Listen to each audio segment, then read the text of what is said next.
Oops, I'm here. Technical. Hello, welcome back to my channel. One moment. I just realized I've got no chat.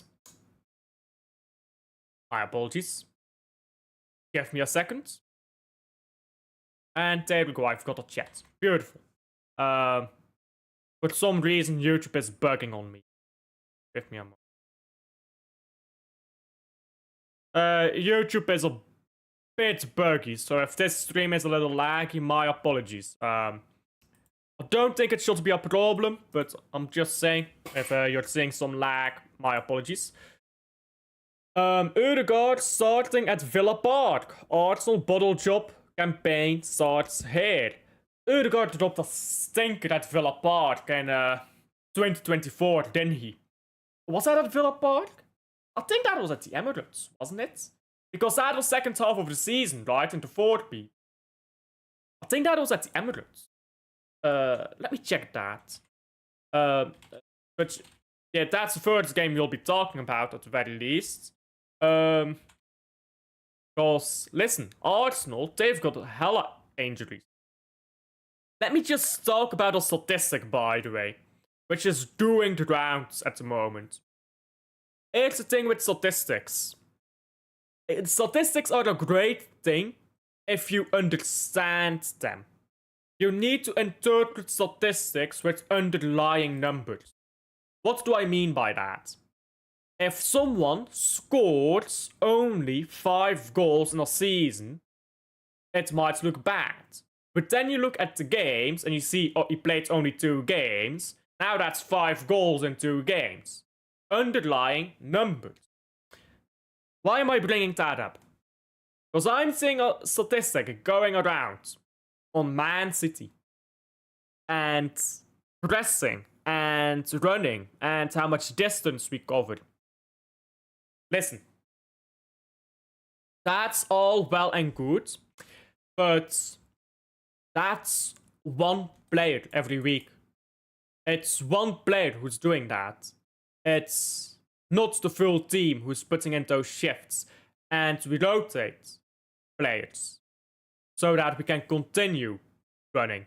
Whereas Arsenal, they have started out with a lot of intensity, but it's their entire team who's bringing the intensity. So you start to lose and lose and lose that intensity as everyone gets tired.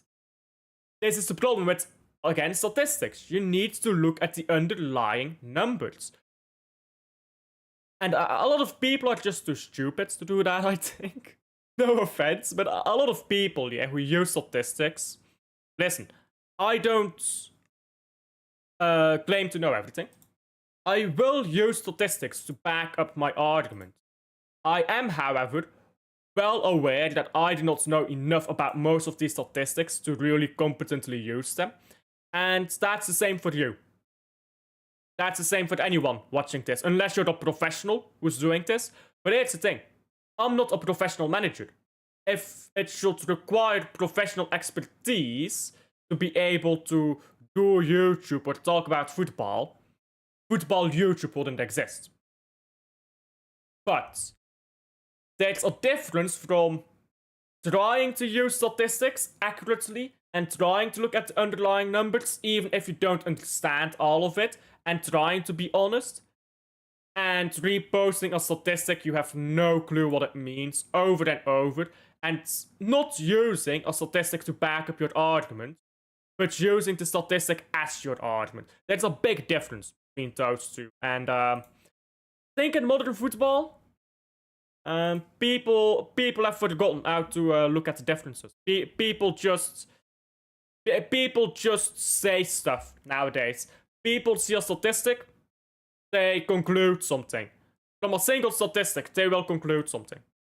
Whereas I see a statistic, I look at the underlying numbers, then I try to reason that, and then I will try to conclude something. That's a reasonable way to do it, I think. Even if you're wrong, it's still the reasonable way to try and find the correct answer. A lot of people don't do that.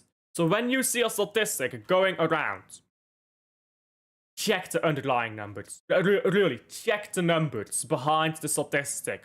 Because very often you will see Yes, statistics do lie. Anyhow, that's got nothing to do with anything. Big up to Rosa. Why did I say it like that? Rosa. Yes, subscribe. Cheers. Hello, big up to him. Let me pin that comments, by the way. Big up to him. How are you? Why are you on Galaxy stream? Because I wanted to be. And I was invited. What do you think of... Oh, you don't see the chats? Fuck's sake. There you go. What do you think of Belgium World Cup? We have an easy group, let's be honest. We should survive. It's Adam from Patrick's channel. Big up, Adam. Big up. I was just on Galaxy stream with Adam as well. Well, not Galaxy streams, it's Go City Fan. That's like owned by a few people. But I was on a stream with Adam earlier.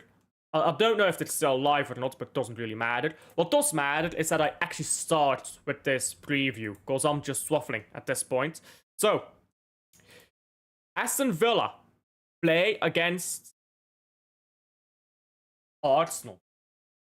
Big, mighty Arsenal. Why am I wearing this, by the way? I'm not listening to anything.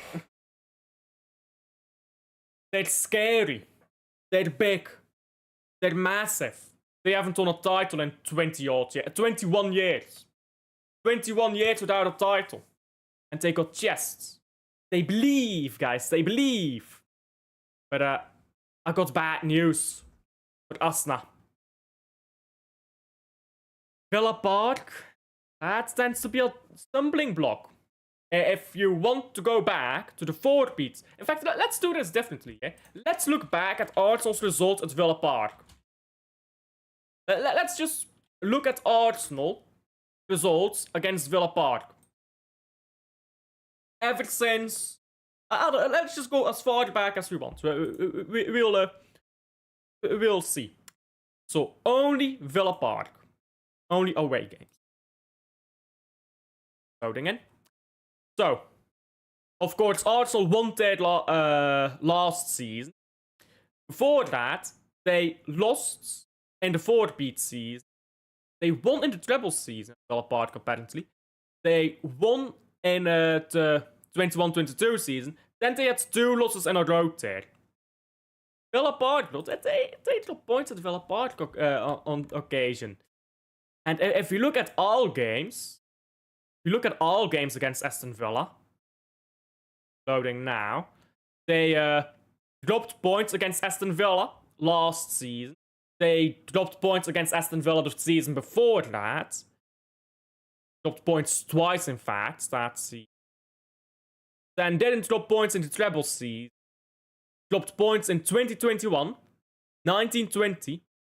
Like, if we look at the past, 5, I guess, seasons, Arsenal have dropped points in 4 of them to Aston Villa. Some of them at Villa Park, some of them at the Emirates. Hey, 4 seasons with points dropped against the same team. And I'm just saying, bro, people don't realize how good this Aston Villa team is. Because they started off poorly. Don't forget, Aston Villa is right up there. Currently 3rd in the league. Only just behind Man City. This is a good team, bro. This is a good Aston Villa team. They have a good manager. They're clicking into gear. Arsenal, meanwhile, they're getting worse every game. Every single game I watch of Arsenal, and I don't watch every game, but the games I do watch, Arsenal gets progressively worse. They're getting worse, bro. Arsenal is already dropping off. They do this little drop, and then they come back, then they drop again. They don't keep it up for the season. It's impossible to keep it up for the season. The Centurions could not go a full season without having a bit of a drop in form. Arsenal have quite the history of their drops in form. They barely beat Brentford. That was at home, by the way. That was Brentford at home. They should have comfortably won that game. Barely. barely did Arsenal win it. No, it wasn't Brentford, right? It was Brentford. It was Brentford. Barely won it. And Brentford missed chances, by the way, that game. They drew with Chelsea, of course. We all know about that. 10-man Chelsea, by the way. Go back a bit further. They beat Tottenham, fair, but nobody cares about Spursy. Because, you know, Spursy. There's a reason the word Spursy exists. Lads, it's Tottenham. Except for the Man City. Dropped points to Sunderland.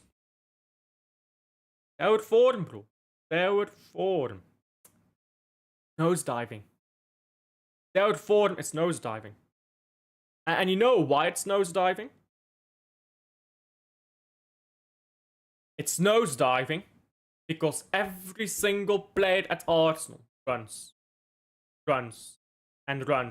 And this is why you look at statistics and you see Man City all the way up top the charts there, and you think, Man City is running the most. Man City is going to injure themselves. No.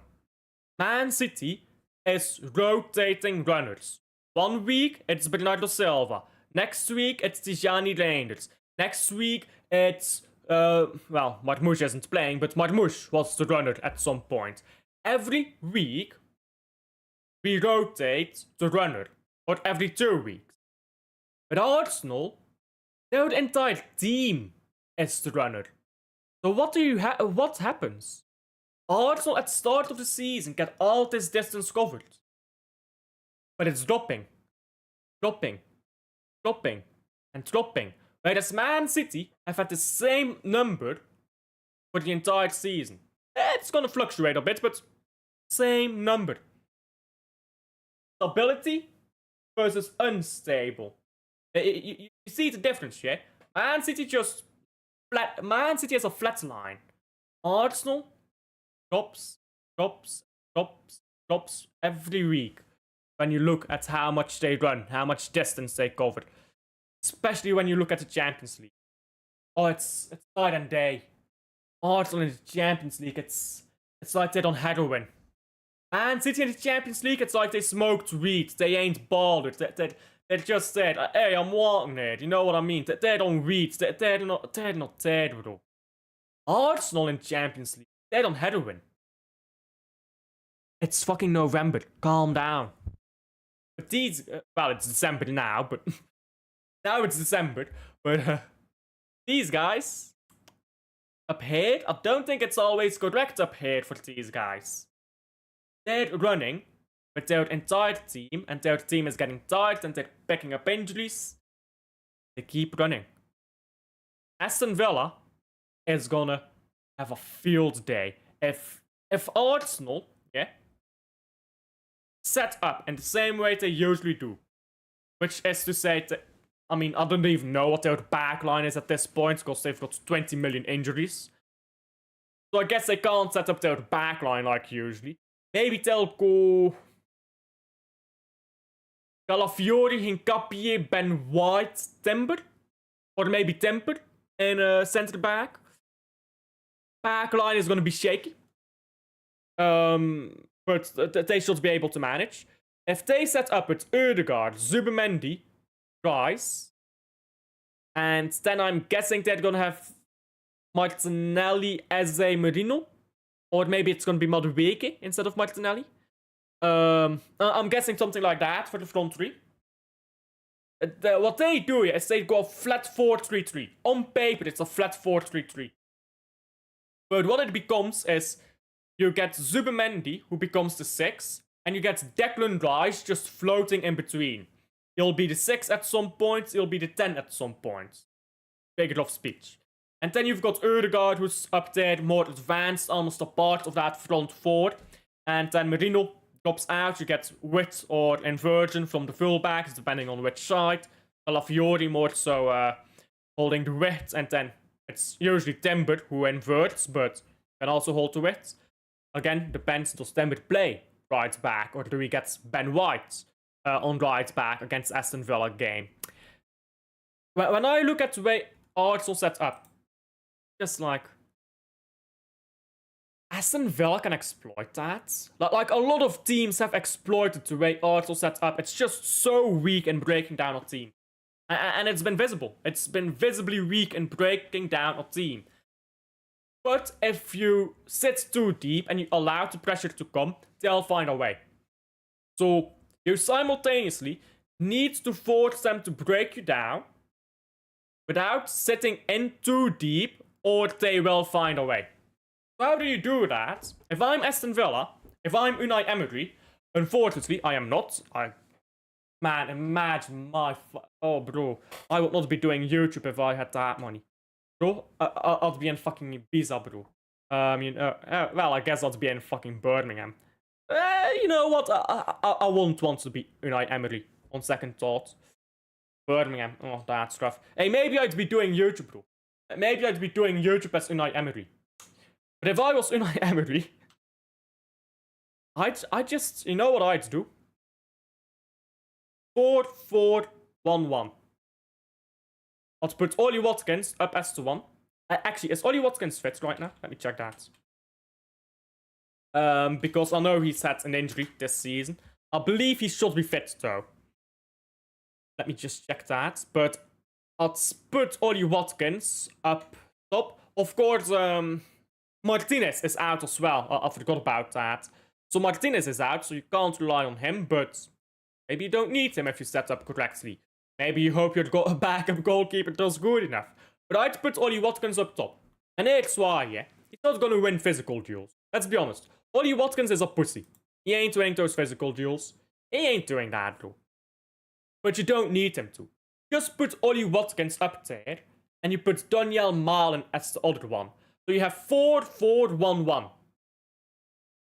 You have your goalkeeper, of course. You have Cash, Konsa, whoever else they put in that back four. Then ahead of them, you put Onana. You put Kamara. And on the wings, you put Rodgers. McGinn on the right and Rodgers on the left. Then you put Daniel Malen in, I guess, the 10. And you put Ollie Watkins up top. Because even though he's gonna lose those physical battles, yeah, all he needs to do is get the ball once. And feed it to Malen. Or feed it to Rodgers. Feed it to McGinn. So what you're doing is quality over quantity. I think if Aston Villa set up that way, the way Arsenal attack, because they've got this disconnect between the defense and the attack.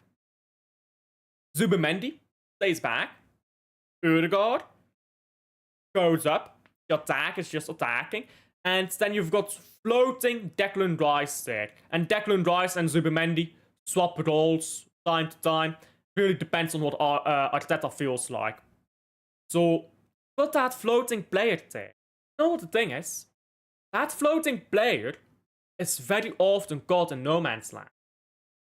So you put up in that 4-4-1-1. First of all, you're defensively solid.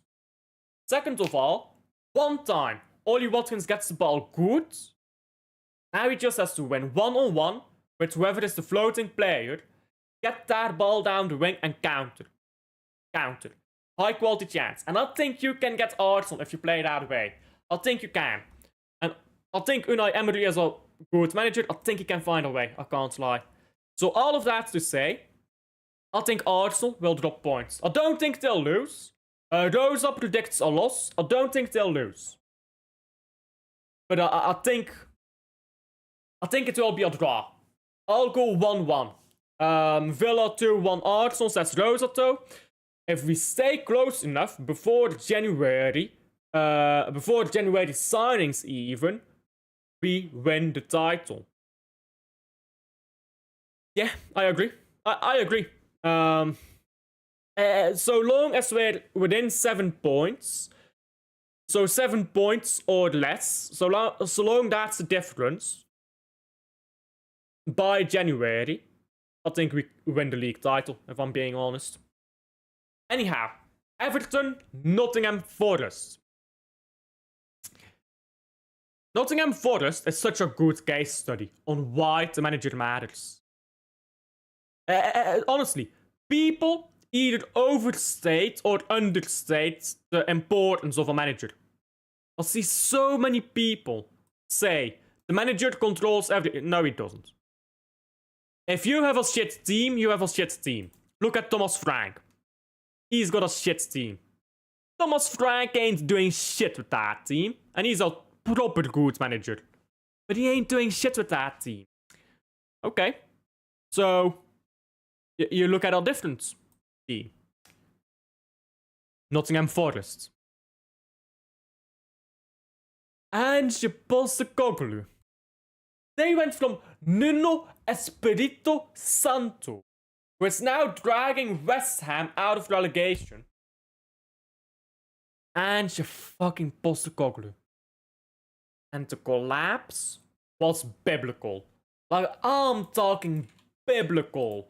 Like, this is the type of stuff you see in the Sermon of the Mount. Go read Sermon of the Mount. I swear to God, there's a chapter on it, on the collapse of Nottingham Forest under Ange. Now, they've got, what's his name? Sean Dyche. Now they've got Sean Dyche in there. And they live again. They're alive.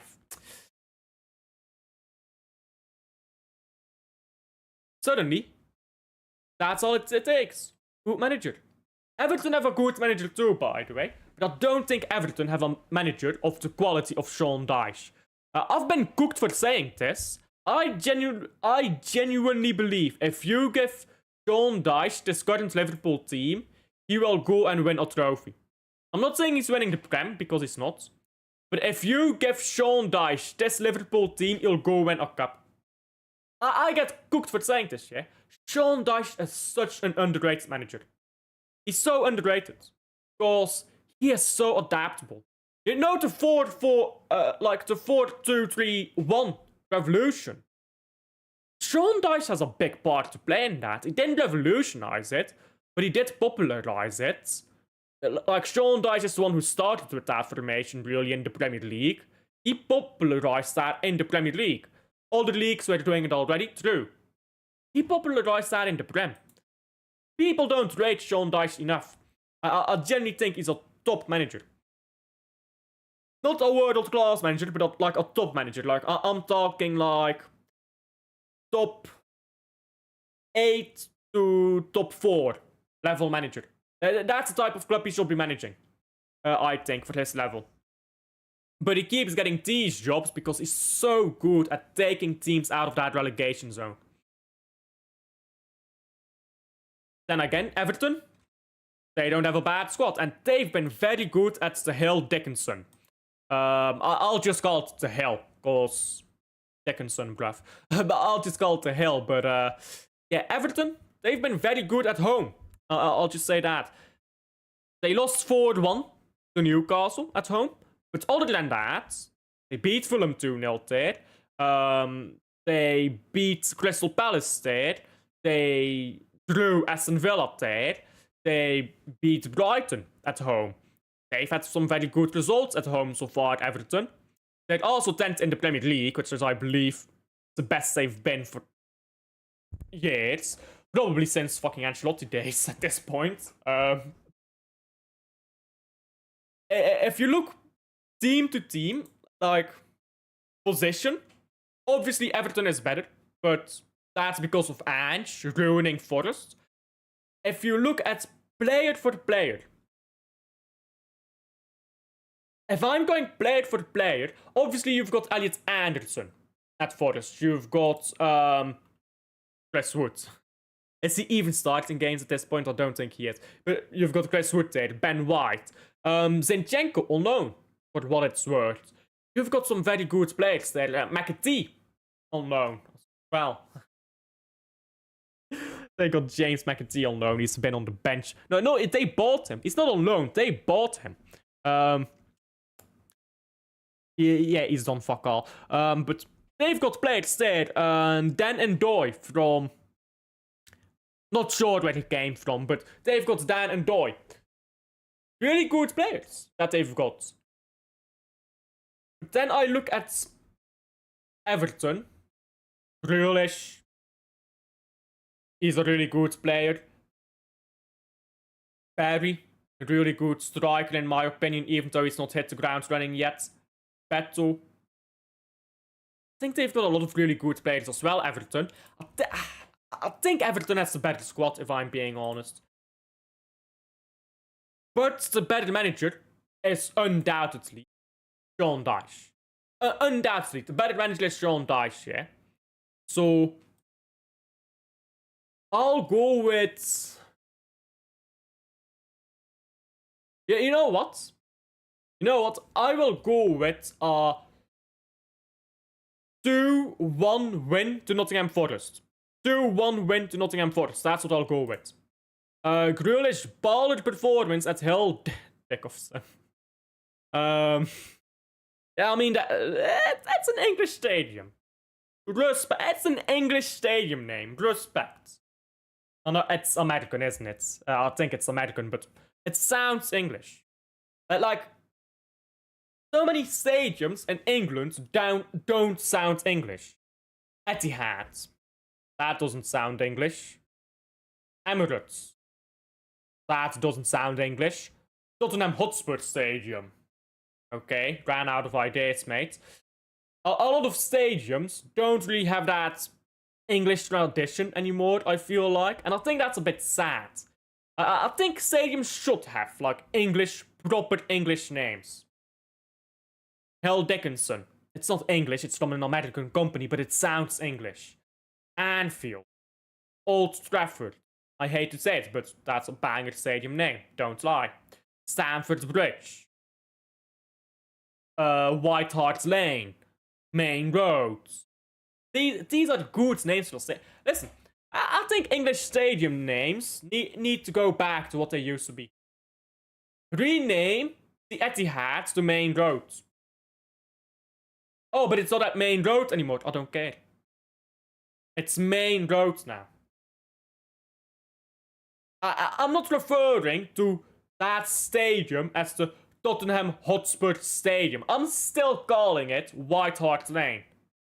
When was White Hart Lane torn to bits? Must have been like 10 years ago at this point. When was it? Was it 2016? Was it 2016? Was it something like that? I know it was 2017.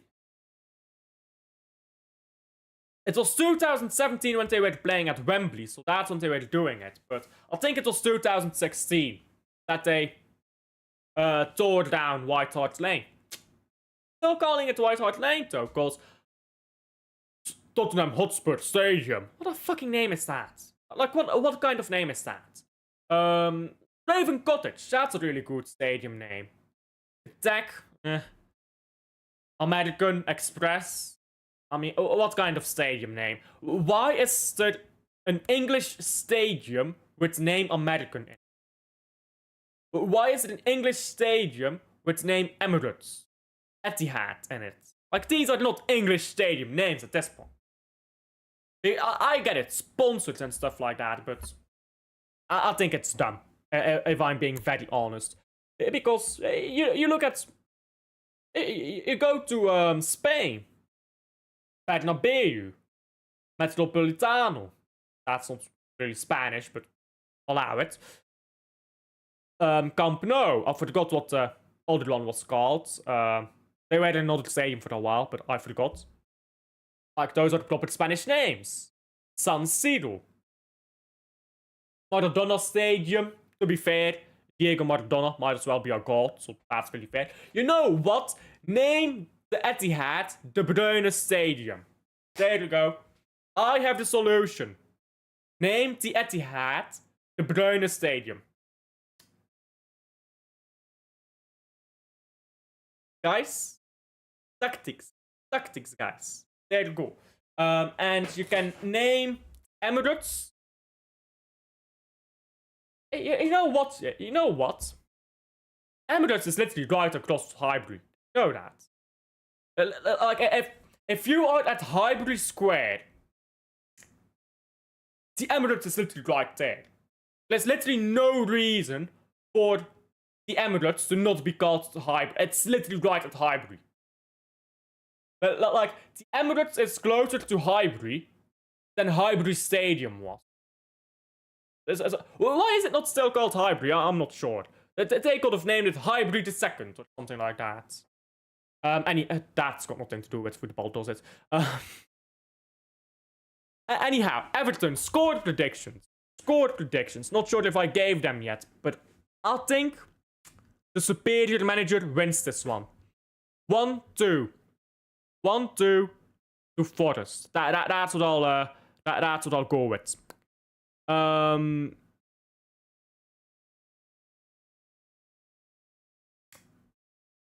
Rosa. I rate Nuno.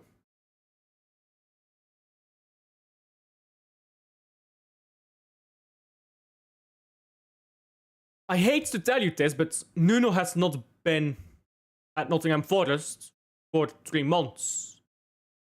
So, fair. You're right, Nuno. You're right, Nuno.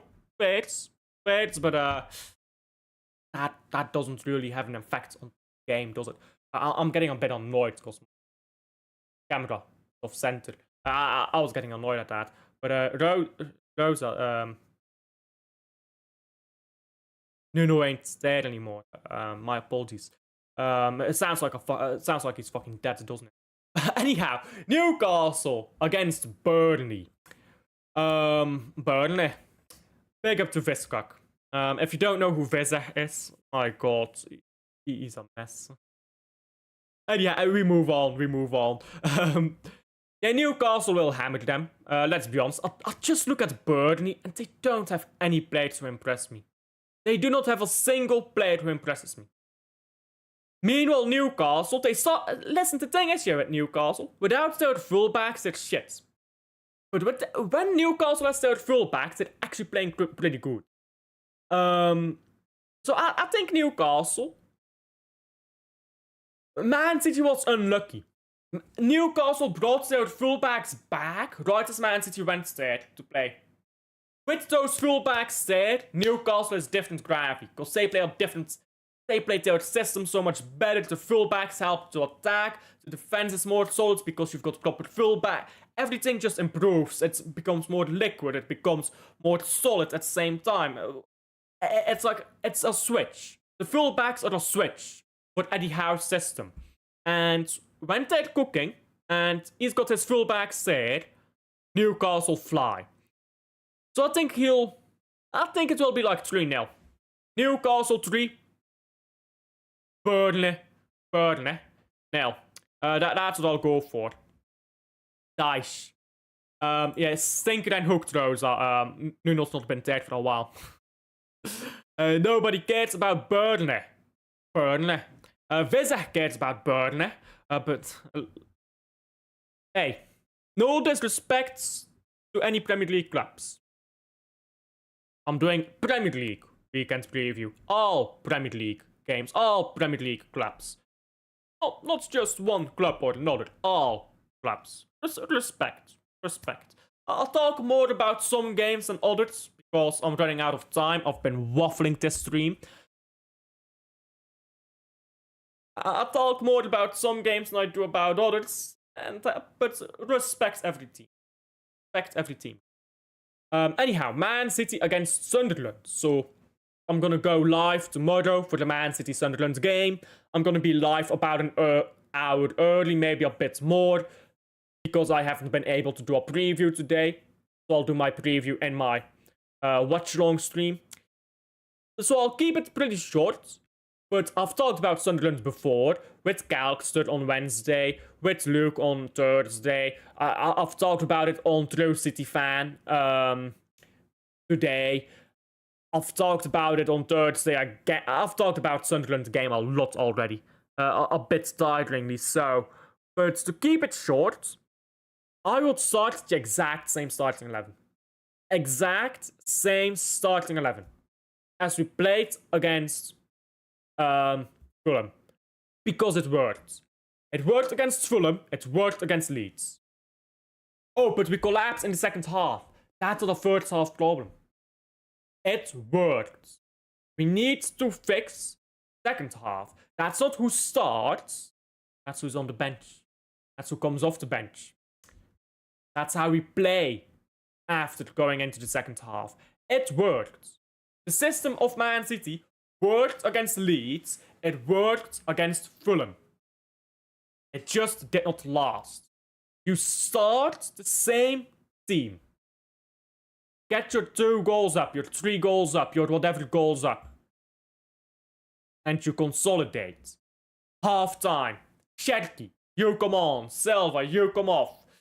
Marmoush, maybe you come on. Stones, stay ready. Kusanov, maybe you come on. Maybe Stones on, Gonzalez off, Kusanov on there, and Marmoush on there, and you figured something out. But you start the same system. Because the system worked. But the players did not last. So you stick with the system that worked against Leeds, against Bournemouth, against Liverpool, against Sunderland, and you change players or the system or the style at halftime. That is what you do for me. I'll go Man City 2-1. I'll set Man City 3-0 because I was taking the piss. I believe Thursday, so that'll be yesterday. I'll set that, but if on a serious note, 2-1. Like, every prediction in this stream is serious. So, the predictions I make here are my serious predictions. Any prediction before that, I'm waffling. Unless it's the same prediction. 3-2 City. Out attack cooks. But our defense gets cooked. It's not defense though that gets cooked, it's midfield. We start a game off well. Control a game. We dominate a game. We dominated Leeds. We hammered, bullied, humiliated Fulham. And then the switch happens.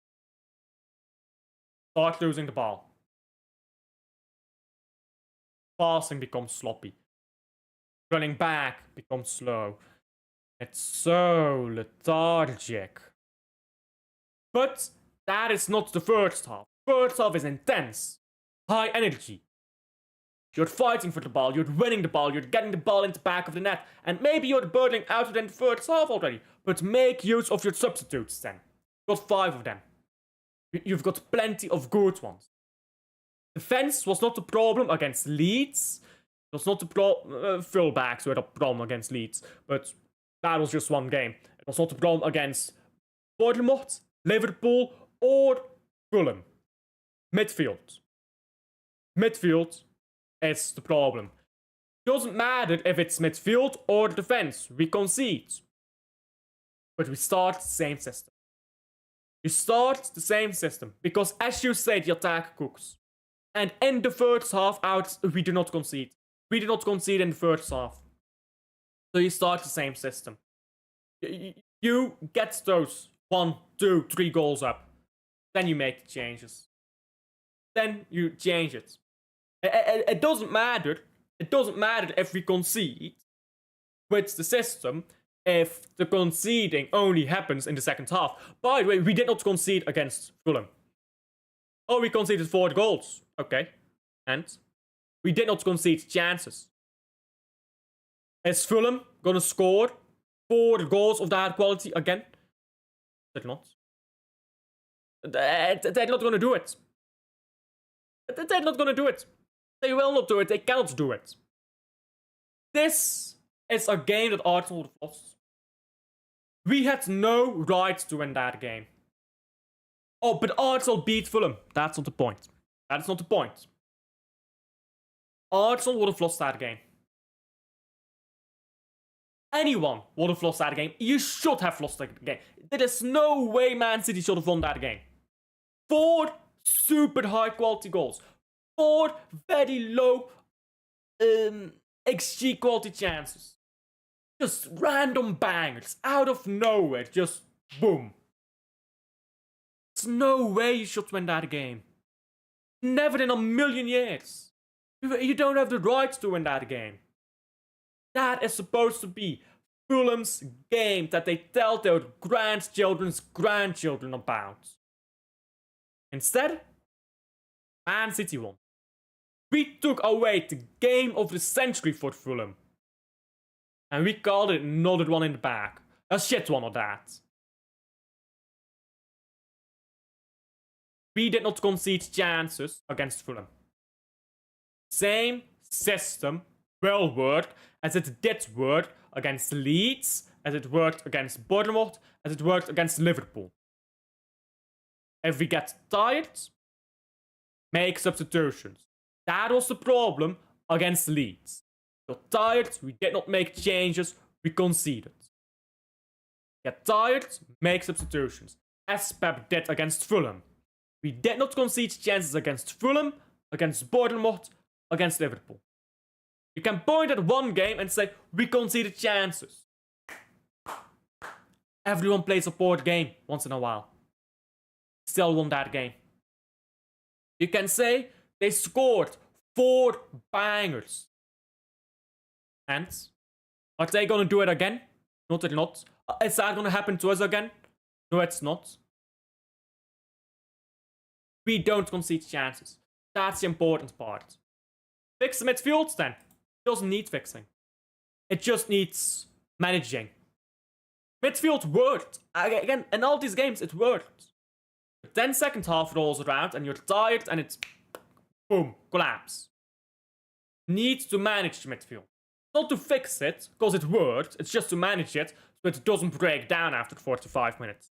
It's like saying you need to fix a nuclear reactor when it's working just fine.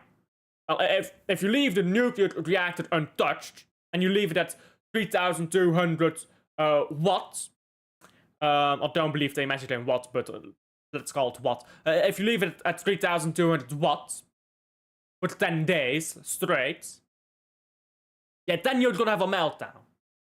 But that doesn't mean you need to fix the reactor. It just means you need to maintain it. It's not broken, it's fragile. That's the difference. Fragile things can be managed. All we need to do is survive. You said it yourself. All we need to do is survive till January signings. Get those new bodies in. And cook. Do you think we will win tomorrow? Yes, I do. Will Arsenal drop points? Almost certainly, I think. I think this is just the game where Arsenal drop points. I think this is just the game where it happens. Where they get a draw. I don't think they lose, but I think they'll draw. Have you seen the World Cup groups? You must be happy for Norway. Nah, they're fucked. Nah, they're fucked. Norway's group is fucked, bro. Norway's group, they got, who is it? I remember it's a fucked group. France, Senegal, and someone else. France, Senegal, and doesn't say the other one. France and Senegal. I'm guessing it's a team that's still qualifying. That's all it gets. So France and Senegal, that's fucked, I can't lie. That's a bit fucked. In your opinion, who showed front three for Norway in the World Cup? Well, it's Haaland, it's Sørloth, it's Nusa. They're not really gonna play a 4-3-3 though. They're gonna play a 4-4-2. They'll be flexible, I think. Anyhow, let's continue with the stream.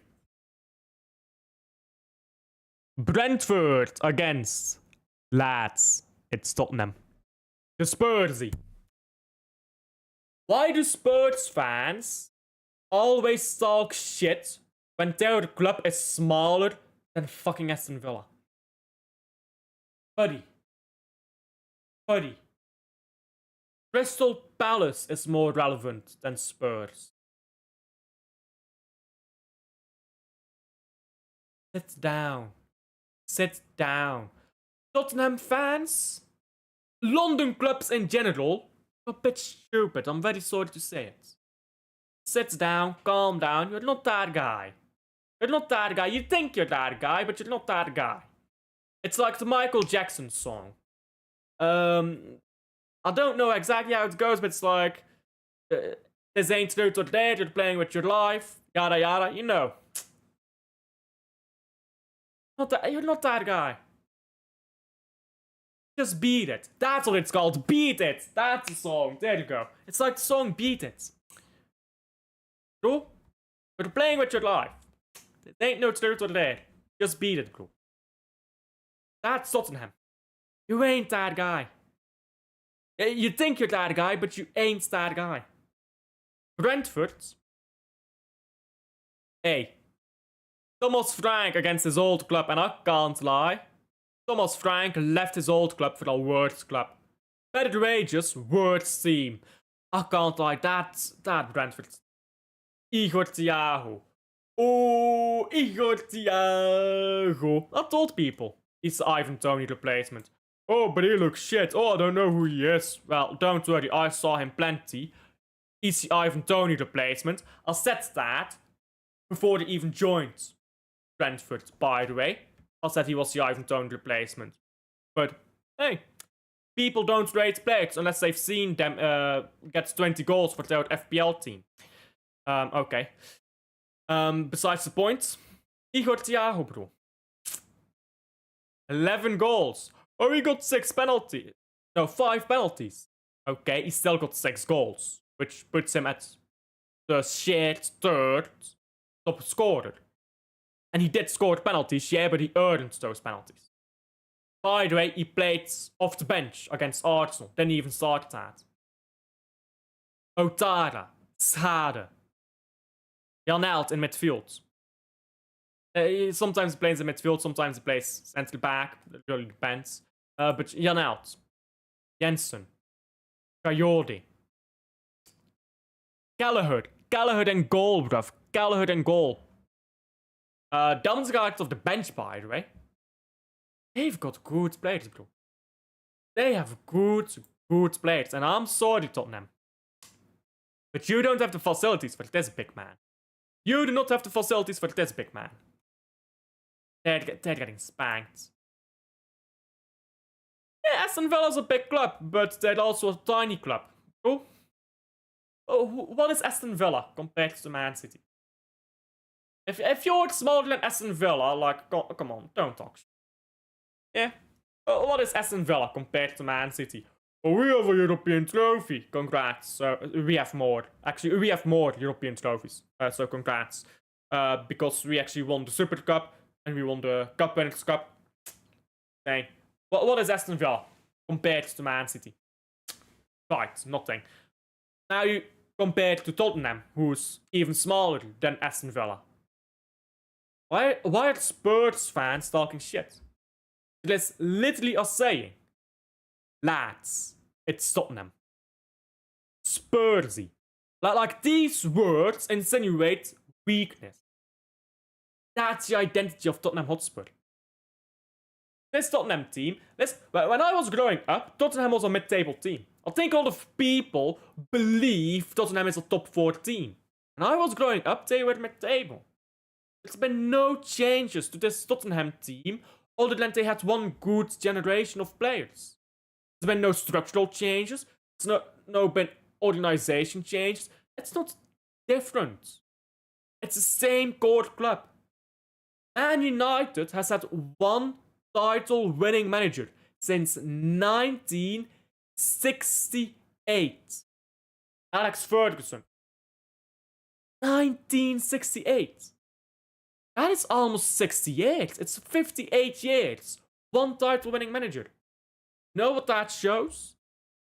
Organization. Structure. It's not a winning club structure and organization. You look at Liverpool. Slot. Klopp. 2 managers. Different organization. Boom. You look at Chelsea. Mourinho. Conte. Ancelotti. Different structures. Or well, same structure. That produces different winning managers. Tottenham is not that club. Tottenham is structured and organized like a mid-table club who happens to be rich. That's the thing. And Tottenham, they ain't that guy. Igor Thiago goal, 1-0 Brentford. Call it 1-3 Brentford. They'll score a scummy goal, Tottenham. Brentford will slap them. 2 Igor Thiago goals. 1 penalty, 1 normal goal, because he's gonna get a penalty, let's be honest. And let's go with Utara for the other goal. It's been a while since Utara scored, I think. Let's have him score.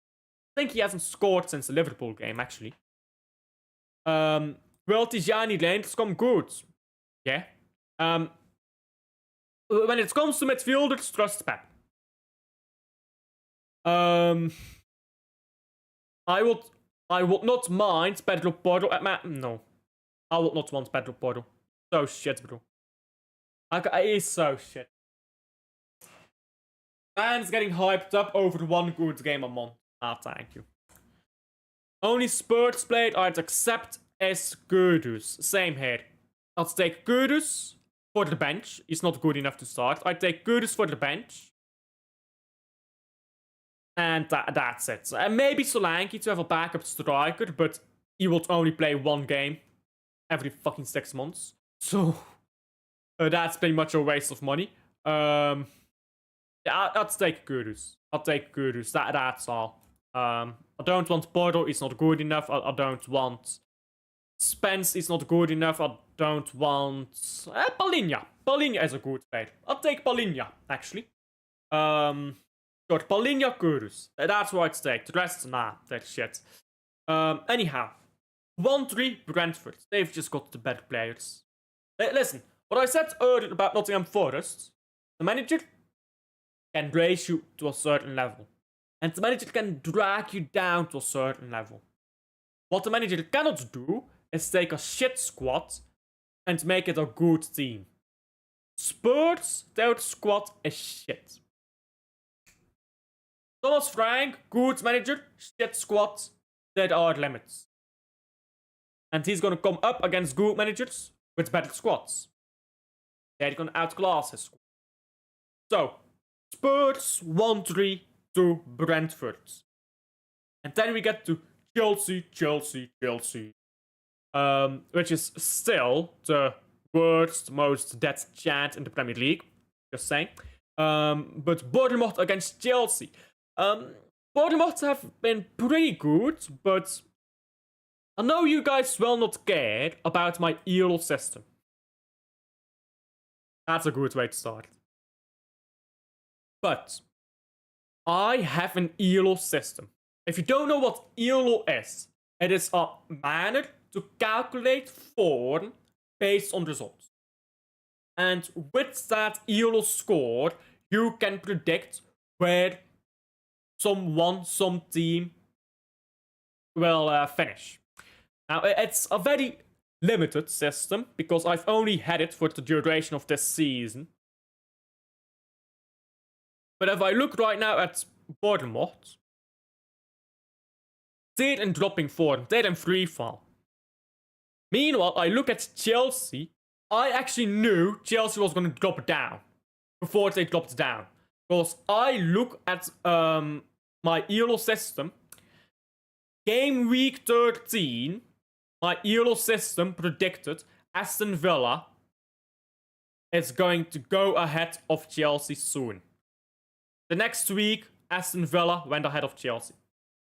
So, if I look at that ELO system, right now, you've got free fall from Bournemouth. But that will stop at some point. At some point, that free fall will stop. Chelsea is also dropping a bit. Man United is actually above Chelsea in the ELO table. Man United is above Chelsea in the ELO table. Which means, if the ELO table is correct, you would expect Man United to surpass Chelsea in the league at some point. For that to happen, Chelsea needs to drop points. Vitality ain't an easy place to go. I'm just saying, Vitality ain't an easy place to go. And December for Chelsea, I mean, December is a terrible month for them. It's like May for Arsenal. Except you don't lose title in December. but it's like May for Arsenal. Terrible month. Honestly. Think they'll drop points? Think they'll lose? I think they'll lose. I'll go 2-1 Bournemouth. 2-1 to Bournemouth. That's my prediction. So, Kudus joins the wrong club. Yeah. He's at a shitty team, let's be honest. He would have flourished at Liverpool, to be honest. Yeah, but Kulusevski, nah. I would personally send Savio to London if that 70 million offer comes again. It won't. Is Heung-Min Son a Premier League legend? How can you be a legend if you never won the league? How can you be a Premier League legend if you never won the Premier League? Maths is not mathing. Alan Shearer is a Premier League legend because he won the league with Blackburn.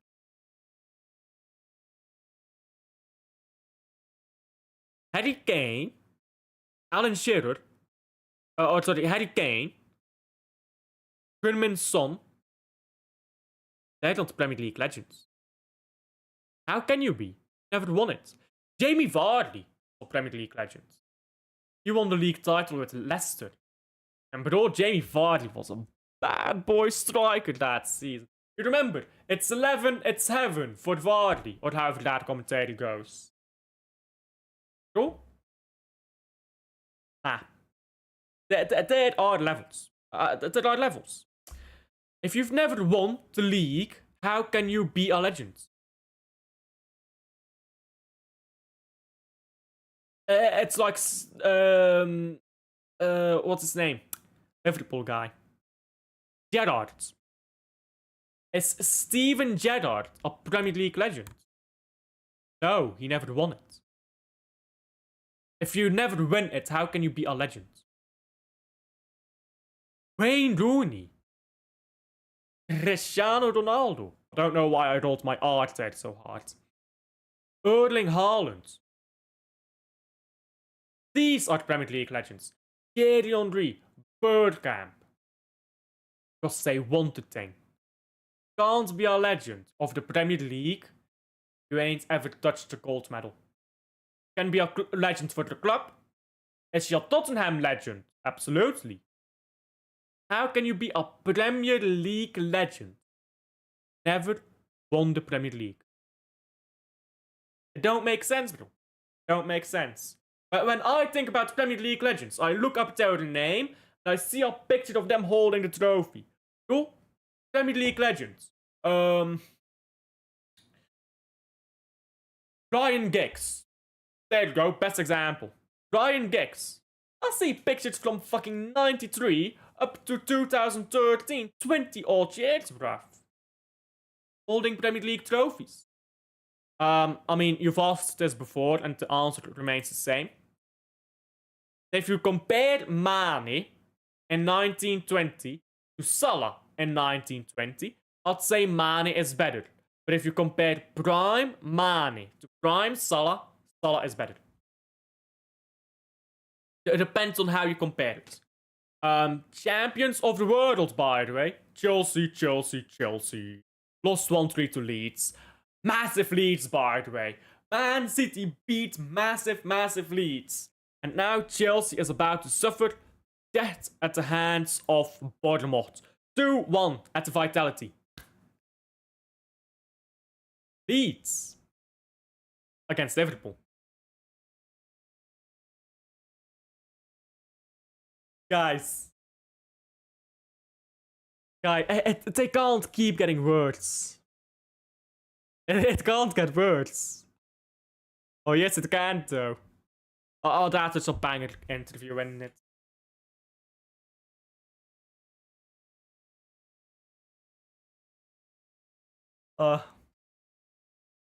Let me make sure that everyone knows what I'm laughing about, because some of you will not know the interview. Let me show you guys. This is such a beautiful interview. I love this one. In terms of results, Mick, 1 win in 17. It can't go on like this, can it? My audio.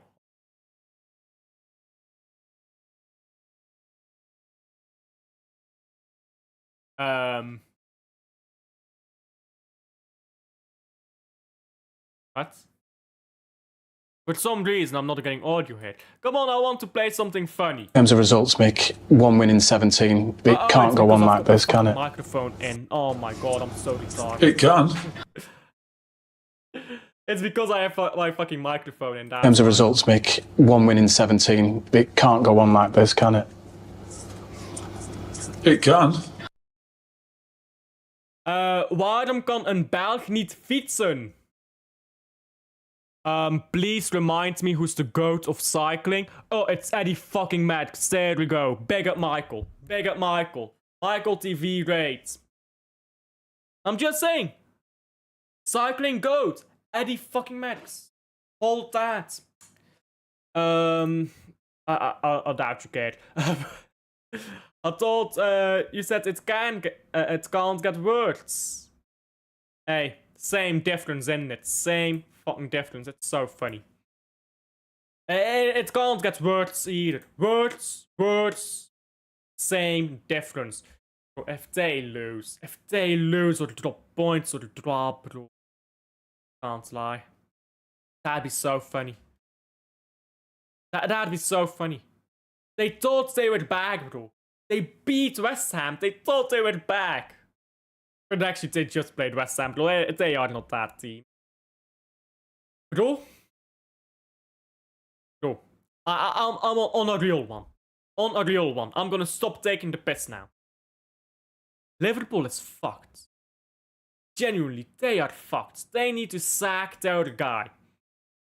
Because he has no idea how to make these players play together.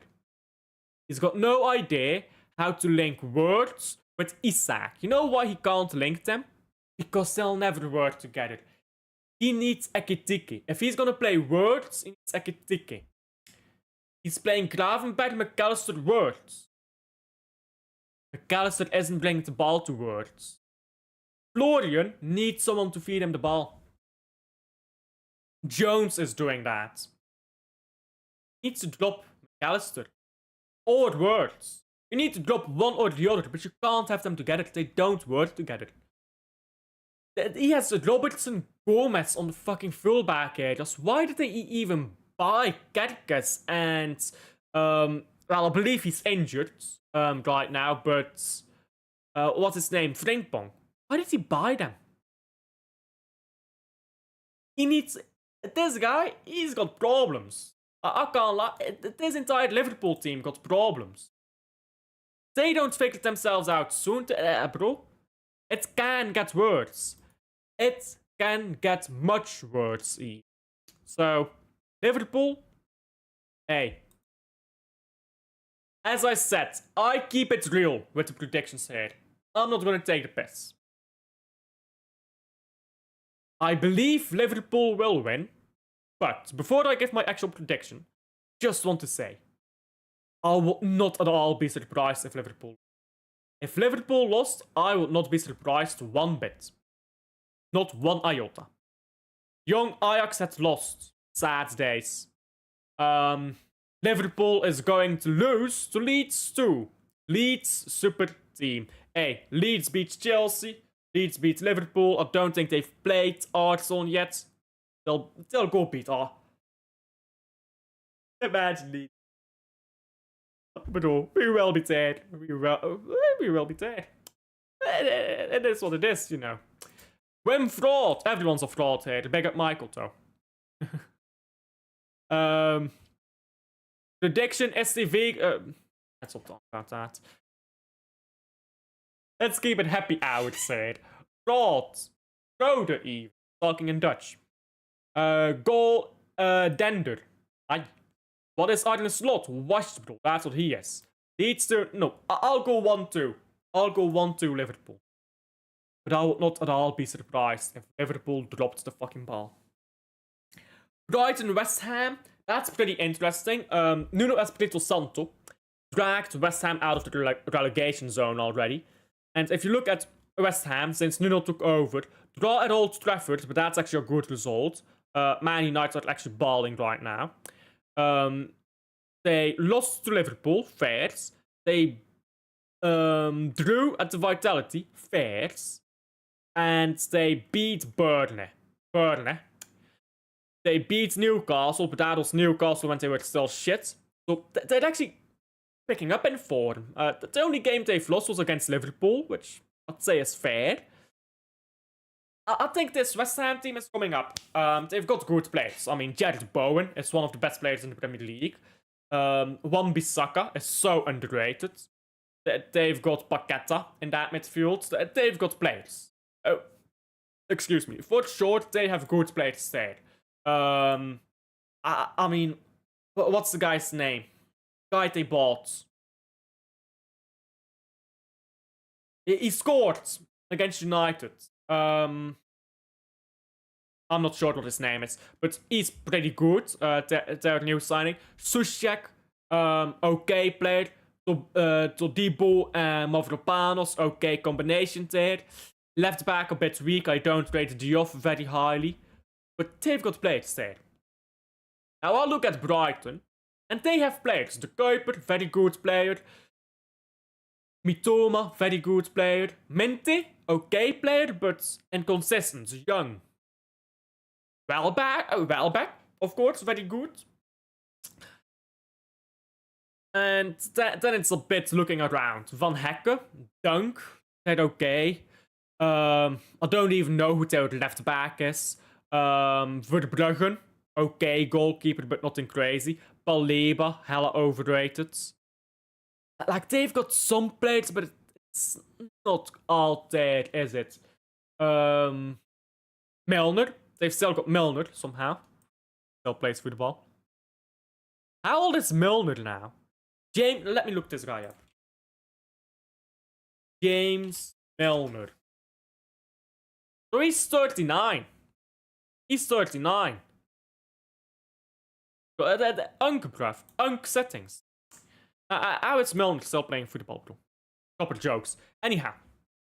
I think West Ham actually have the better team. Player for player. I think they have the better team.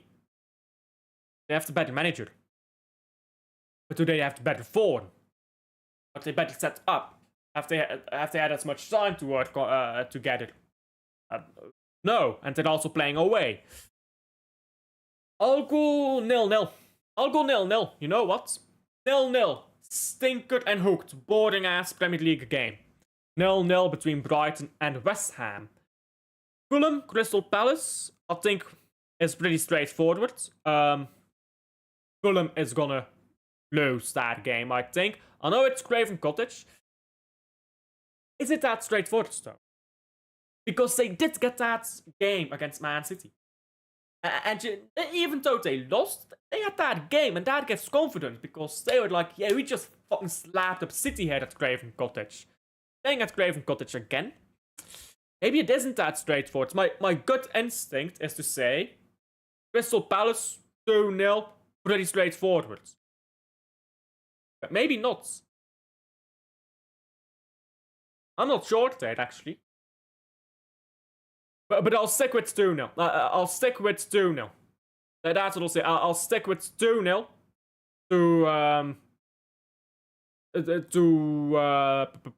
I'll stick with 2-0 to Crystal Palace. But I'm not sure about that one, to be honest. I'm not sure about that one, but yeah, 2-0. Last game. Very last game to look at. Which is interesting, by the way. Man United play on Monday twice in a row. No, they played Sunday against Palace, okay. Yeah, but they play on Monday against Wolves. Listen. I would love to take the piss out of Man United.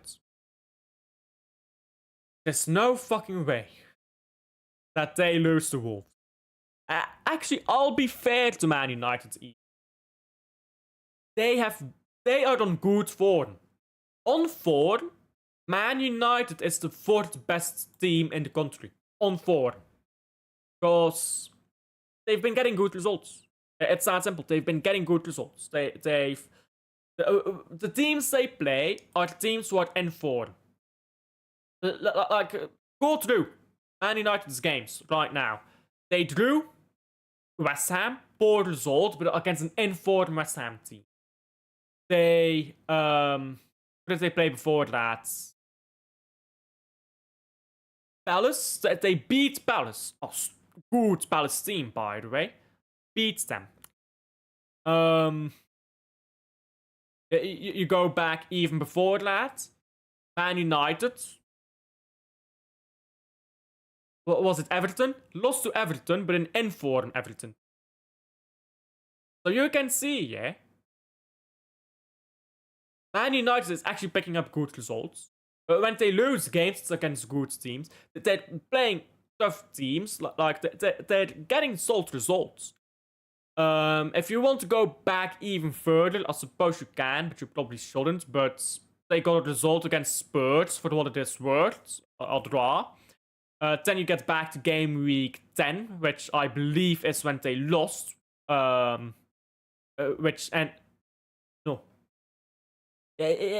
believe that's when they were in their winning run. So, Man United, their results actually have not been that bad.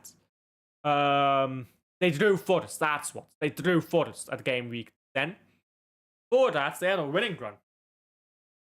Man United is not as bad as people think. I'm gonna be real here, yeah? Man United is better than what people give Man United credit for. I think they're a very solid team. So, with that said, like and subscribe, of course, just saying, if you haven't already. Let's get to chat here. Wolves are shit, let's be honest. Yes, absolutely. Wolves is a fucking joke. There's no way Man United can go Wolves. I mean, that'd be taking the piss. If United don't beat Wolves, they should sack their manager on the spot. I agree. If you can't beat Wolves, give up on football. Give up on football. It ain't worth it. You're not good enough at this shit, clearly.